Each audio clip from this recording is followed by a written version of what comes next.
My name is Naomi. I'm 55 years old, and I live alone with my dog, Leo. Ever since my husband passed away 3 years ago, mornings have become both my solace and my lifeline.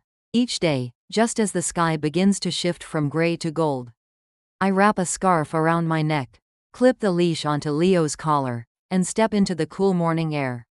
The streets are still half asleep. The city yawns in silence.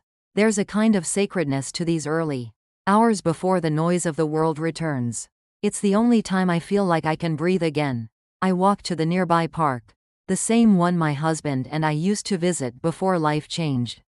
Now, it's just me and Leo, and yet, I'm not entirely alone. There's a man I see there often. A tall, quiet presence who walks a golden retriever with a gentle gait. His name is David. At first, we were just familiar strangers.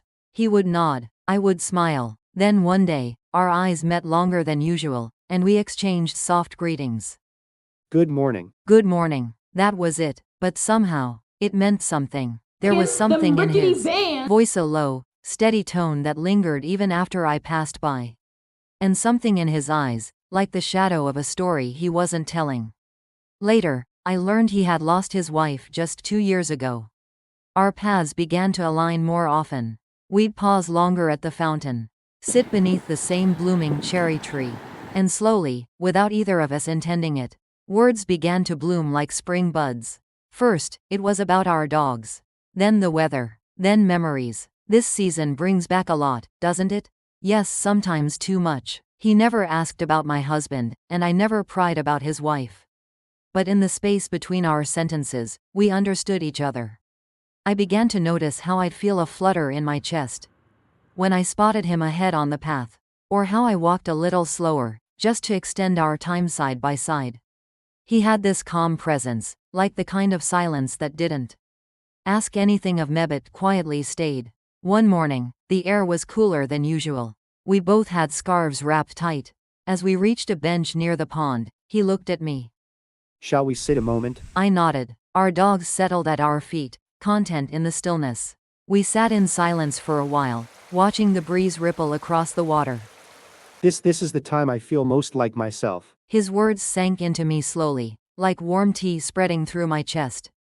I turned to him, my voice barely a whisper. Me too. The way he looked at me changed after that. Gentler, longer, more present. We started meeting every morning, as if unspoken promises were forming between us. If one of us was late, the other would wait. It was no longer a coincidence, it was routine. A shared rhythm. One morning, as I reached to untangle Leo's leash, David did the same.